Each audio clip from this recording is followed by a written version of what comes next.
day, Alcorn and surrounding areas. This is your daily news brief, brought to you by Urban Thoughtz. In national news, New York City to temporarily bury coronavirus victims on Hart Island. According to officials, some coronavirus victims could temporarily be buried in Hart Island park fields or even public parks if New York's morgues becomes overwhelmed by COVID-19 deaths. We may be dealing with temporary burials, so we can deal with each family later, said New York City Mayor Bill de Blasio at a press conference at the Brooklyn Navy Yard. Obviously, the place we have to use historically is Hart Island. Hart Island is located at the western end of Long Island Sound in the northeastern part of the Bronx. In the past, it has acted as a Civil War prison camp, a colony for tuberculosis patients, and a rescue place for thousands of HIV/AIDS victims during the 1980s who were abandoned by family members or unable to receive proper burials. In other national news, Mississippi State football coach under fire for controversial tweet. Mississippi State football coach Mike Leach receives major backlash after posting a meme on his Twitter feed. The meme included a picture of an elderly woman knitting a noose with the caption, "After 2 weeks of quarantine with her husband, Gertrude decided to knit him a scarf." The coach has since deleted the photo and apologized, stating, "I sincerely regret if my choice of images in my tweets were found offensive. I had no intention of offending anyone." In entertainment news, the music world is in mourning after the death of one of their own. The music industry and fans all across the world are in mourning after the tragic death of Bill Withers, who has died at the age of 81. Withers, who is known for a string of soulful songs such as Ain't No Sunshine, Lovely Day, and Lean on Me, has passed away this past week due to heart complications. We are devastated by the loss of our beloved, devoted husband and father, a solitary man with a heart driven to connect to the world at large with his poetry and music. He spoke honestly to people and connected them to each other, his family said in a statement obtained by CNN. As private a life as he lived close to family and friends, his music forever belongs to the world. In this difficult time, we pray his music offers comfort and entertainment as fans hold tight to loved ones. In other entertainment news, Atlanta rapper and TV co-host are engaged. Gina May, co-host of the daytime talk show The Real, and Atlanta rapper Jeezy are now engaged after dating for more than a year. The news was revealed by the couple in an exclusive for People's Magazine.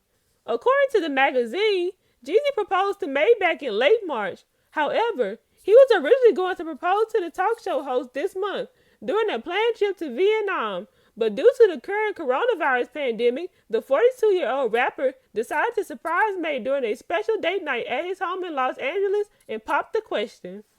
In weather, today's high was a warm 84 degrees, and today's low was a cool 56 degrees. This has been your daily news brief, brought to you by Laura Christine and Urban Thoughtz. We now return you back to our regularly scheduled programming. Attention all Alcorn faculty and students. Alcorn State's Post Office have announced new post office hours for the days of April 8th through April 20th. The post office will now be open Mondays through Fridays from 8 o'clock a.m. to 12 noon.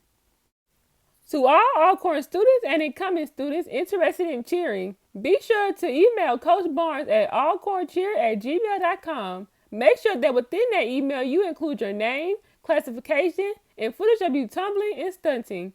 If you have any questions, you may include those questions in your email as well.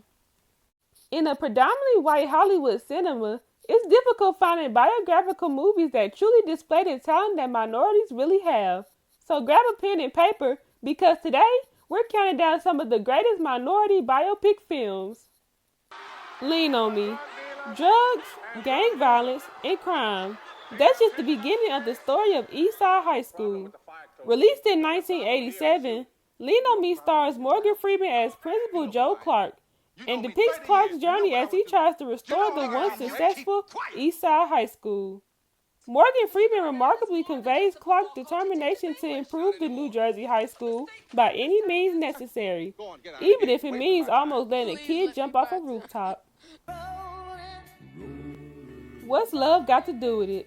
A few of Hollywood's favorite divas almost got a chance to star as the legendary singer and songwriter Tina Turner, such as Whitney Houston, Janet Jackson, and Halle Berry, before Angela Bassett was ultimately chosen for the part.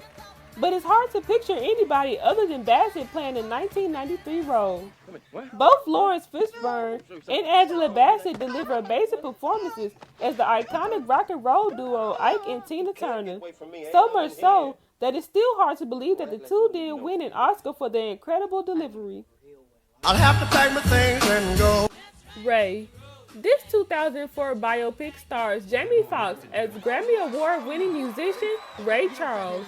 Anchored by Jamie Foxx's stellar portrayal of Charles, the movie painted a vivid picture of Charles' life, from his misfortunes to his achievements. The movie earned several awards, including a Golden Globe, BAFTA, Oscar, and even 2 Grammys, and rightfully so. Jamie Foxx truly embodied Ray Charles, so much that it's almost hard to believe that Foxx was actually the late great Ray Charles himself. And though the movie is a little fabricated, you have to admit that the film is still pretty impeccable and everything a good biopic should be. The Temptations. Released in 1998, this biopic dived into the story of one of Motown's biggest groups, The Temptations. The movie taps into every important moment of the Temptations' career, from the forming of the group, to the rebranding, to the tragic deaths of David Ruffin, Paul Williams, and Melvin Franklin. Everything about this 2-hour miniseries is nothing but greatness, and let's not forget that iconic David Ruffin line. Ain't nobody coming to see you, Otis. Cruising down the street in my 6'4". Straight Outta Compton. This hip-hop biographical movie was honestly one of the best movies out of 2015. Straight Outta Compton depicts the rise and fall of West Coast rap group and gangsta rap pioneers, NWA. All of the actors in this film truly captured the personalities and mannerisms of each NWA member. The film also never loses momentum and definitely will keep you entertained from beginning to end. It ain't glamorous. You get AKs from Russia and cocaine.